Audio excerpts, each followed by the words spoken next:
Somewhere after 40, small talk starts to cost something. Not in a rude way, not in a way anyone would notice, but you feel it. The office party that drains you for 2 days. The neighbor conversation that was perfectly fine, and yet left you needing an hour alone to recover. The family gathering where you smiled at the right moments, said the right things, and drove home feeling like you'd run a half marathon in shoes that didn't fit. And on the drive home, when the quiet finally came back, the relief was so immediate that you almost felt guilty about it, because you're supposed to want this. Connection, people, being present. These are supposed to be the good things. And so you try the explanations. Maybe you're introverted now. Maybe it's anxiety. Maybe this is just what getting older looks like. And none of them quite fit, because you're not afraid of people. You're not avoiding them. You just come home afterward, feeling like something was taken from you that you didn't agree to give. Stay with me, because by the end of this, you're going to understand exactly what your nervous system is doing in those rooms. And you're going to realize it's not a personality problem. It's not a social anxiety problem. It's something considerably more specific and considerably less alarming than what you've been telling yourself. Here's what the people around you are probably saying. You used to be so social. You need to put yourself out there more. It'll be fun once you get there. And you try. You get there. You find the rhythm. You ask the questions. You laugh at the right stories. But somewhere around the 45-minute mark, something shifts. The room gets louder. The faces get harder to read.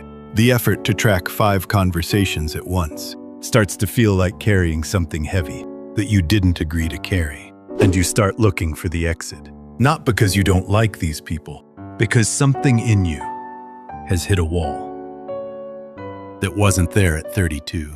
I came across this research a few years back, and it reframed the thing I could never quite explain about my own social life.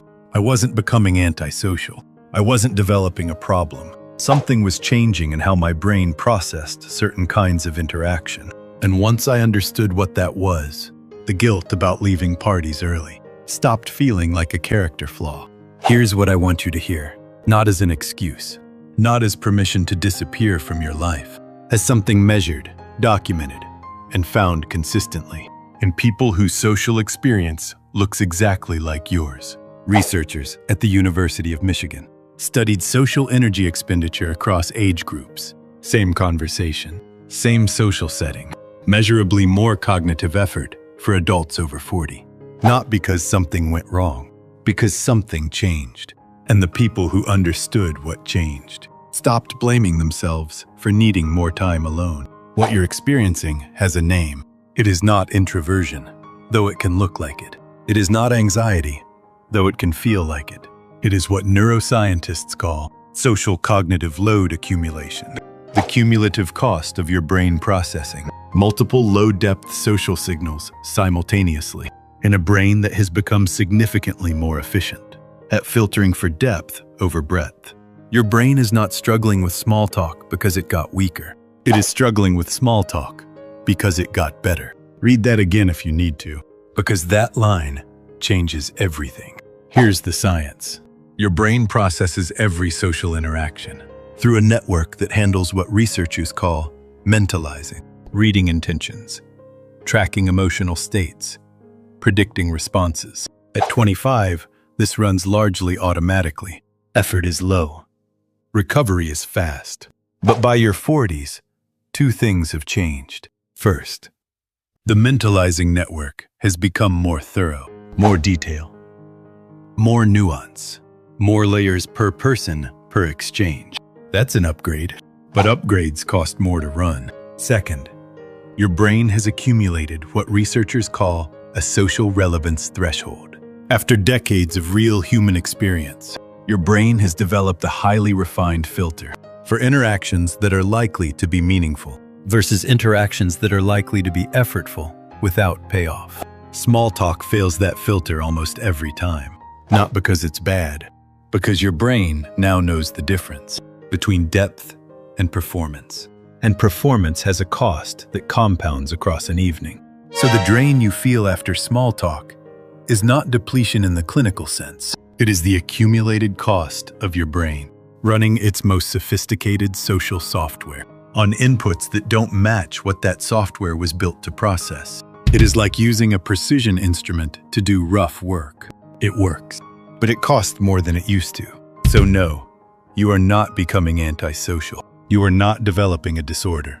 You are not someone who has given up on people. You are someone whose brain has refined its social standards faster than the social situations around you have kept up. And that is not a flaw. That is a gap. And gaps can be worked with. Before we get into what to do with this, tell me in the comments. How long does it usually take you to recover after a social event? An hour? A day? 2 days? Just the number.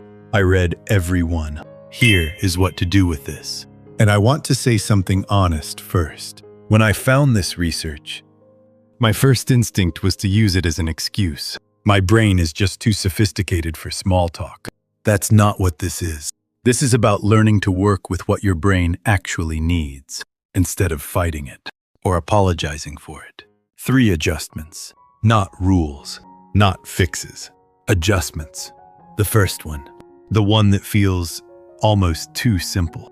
Before any social event, set an internal time limit, not a rigid one, an honest one. Not, I'll leave at 9, more like, I'm going to give this 90 minutes of real presence. Research shows that entering a social situation with a predetermined exit point reduces the anticipatory anxiety that compounds the actual cognitive load. Here's why it works. Your nervous system burns energy not just during the event, but before it. Bracing for something that might go on too long, cost too much, leave you stranded past your limit. When you give it an honest boundary, it stops bracing, and that saved energy changes how the whole evening feels. You are not planning to leave early. You are giving your nervous system permission to stay fully present, because it knows it will not be trapped. The second one, protect the first 30 minutes after you get home. Not with your phone, not with a screen, not with a conversation about how the evening went, with something that requires no social processing at all. A walk. Silence. A task with your hands. The mentalizing network needs a cool-down window, filling it immediately with more input. Even passive input, like scrolling, extends the depletion significantly. I know it feels like you're doing nothing. You're not doing nothing. You are doing the one thing that actually works. The recovery window is not wasted time. It is the process. The third one, find one person at every gathering whose conversation you actually want to have, not to network, not to be polite. One person where something in you says, yes, this is worth it. Spend the majority of your social energy there. Your brain after 40 is not designed to distribute itself equally across 15 surface-level interactions. It is designed to go deep with 1 or 2 and recover faster because the return matched the investment. This is not antisocial. This is not giving up on people. This is precision. And precision is not a lesser version of connection. It might be a better one. You're back at that gathering. Same room, same noise level, same people.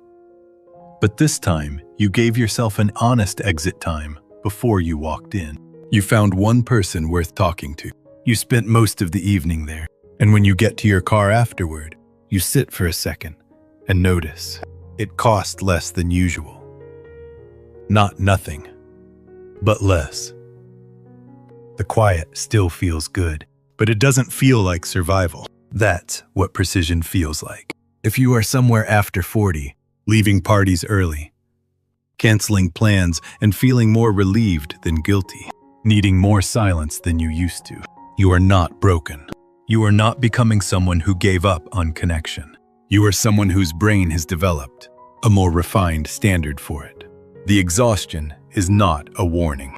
It is information. And now you know what it is telling you. Drop a comment below. How long does it take you to recover after a social event? Just the number. I read every single one. If this felt like someone finally explained, the party you left early. Hit like. It helps other people sitting in their car in the parking lot right now. Find this video. Subscribe, because next time we're going into something that almost every person over 40 carries, and almost nobody admits out loud. The anger that shows up in your 40s, not the explosive kind, the quiet kind, the slow burn that builds in situations that never used to bother you, and why your brain is generating it on purpose. We're going there next. See you there.